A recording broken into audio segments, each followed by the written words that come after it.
வணக்கம், இது crime time. நான் மகாலிங்கம் பொன்னுசாமி. குடும்ப தகராறு காரணமாக கட்டிய மனைவியையும் பெற்ற குழந்தை மீதும் மண்ணெண்ணெய் ஊற்றி கொளுத்திவிட்டு தற்கொலை நாடகமாடிய கணவனை போலீசார் கைது செய்திருக்கிறார்கள். மரணப்படுக்கையில் மனைவி கொடுத்த பகீர் வாக்குமூலம் என்ன?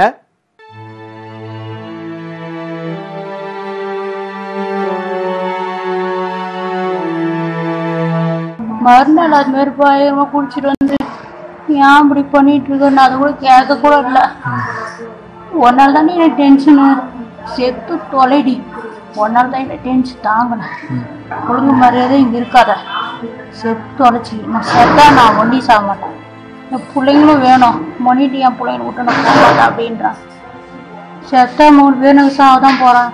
சனி செத்து தொலைடி சனியம் அப்படின்னு சொல்லி திட்டினாங்க இன்னைக்கு. அதுக்கப்புறம் சீமான ஊற்றினாப்போ சீமான எடுத்து நீ சேர்த்து போடின்னு ஊற்றி விட்டுட்டான். காக்க வச்சு கொளுத்தி விட்டான். இவர்தான் கணவனால் எரித்து கொலை செய்யப்பட்ட பூமதி. மனைவியை மட்டுமல்லாது பெற்ற குழந்தைகளையும் தீ வைத்து எரிக்க ஒரு தந்தைக்கு எப்படி மனம் வந்தது? சேலம் மாவட்டம் ஆத்தூர் அருகே அழகாபுரத்தைச் சேர்ந்த ரிக் வண்டி தொழிலாளி கார்த்திக்.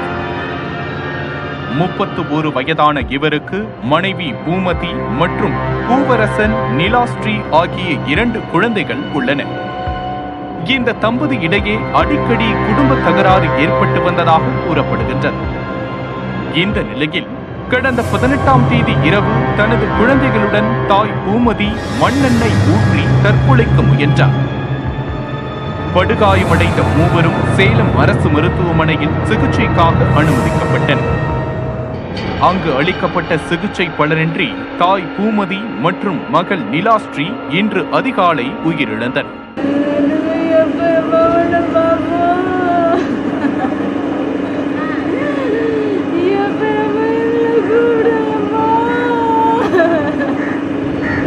உயிருக்கு ஆபத்தான நிலையில் பூவரசனுக்கு தீவிர சிகிச்சை அளிக்கப்பட்டு வருகிறது. இதனிடையே தன் மனைவி தற்கொலை செய்து கொண்டதாக கார்த்தி நாடகமாடி வந்த நிலையில் குடி போதையில் தனது கணவரே தன் மீதும் தன் குழந்தைகள் மீதும் மண்ணெண்ணெய் ஊற்றி தீ வைத்ததாக பூமதி அதிர்ச்சி மரண வாக்குமூலம் அளித்துள்ளார்.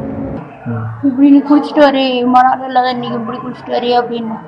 இப்படிதானே குடிப்பேன், இன்னமும் இப்படிதான் குடிப்பேன் அப்படின்னா செய்யலாம் சரியில்லை அப்படின்னா திரும்ப அதே மாதிரி டப்புன்னு அடிச்சான். அடி தாங்க முடியாத கம்மனா இருந்தேன்.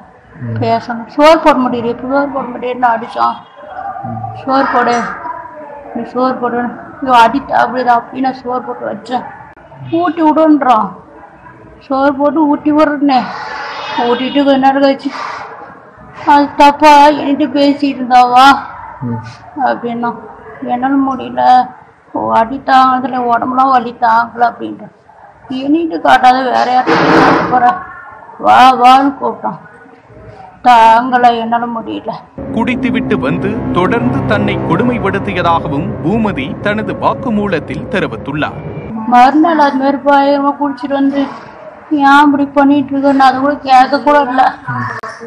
ஒரு நாள் தானே எனக்கு டென்ஷனு, செத்து தொலைடி. ஒரு நாள் தான் எனக்கு டென்ஷன் தாங்கினேன். ஒழுங்கு மரியாதை இங்கே இருக்காத, செத்து தொலைச்சி. நான் செத்தா நான் ஒண்டி சாக மாட்டேன். என் பிள்ளைங்களும் வேணும், மணிட்டு என் பிள்ளைங்க விட்டு நான் போக மாட்டேன் அப்படின்றான்.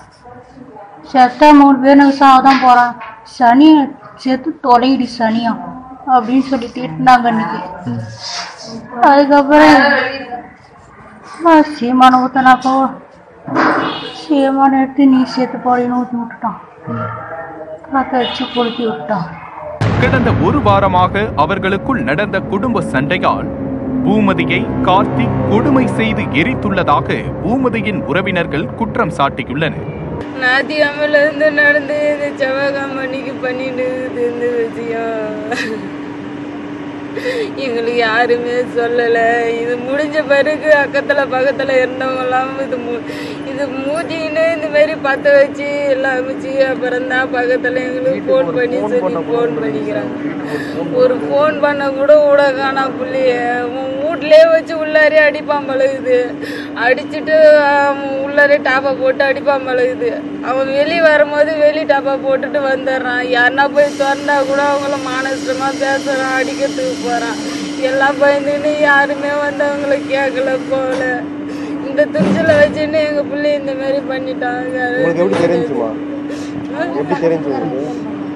இல்ல பக்கத்து வீட்டுக்காரங்க அதுக்கு பிறகு போன் பண்ணாங்க. திறந்துட்டு தண்ணி எடுத்து ஊத்தி முடிஞ்ச பிறகுதான் போன் பண்ணி சொல்றாங்க எங்களுக்கு. பூமதியின் வாக்குமூலத்தை அடுத்து கணவர் கார்த்திக்கை கைது செய்த ஆத்தூர் காவல்துறையினர் அவரை நீதிமன்றத்தில் ஆஜர்படுத்தி சிறையில் அடைத்தனர். குடி போதையில் கணவனின் விபரீத செயலால் இன்று ஒரு குடும்பமே பாதிக்கப்பட்டுள்ளது அப்பகுதியில் பெரும் சோகத்தை ஏற்படுத்தியுள்ளது.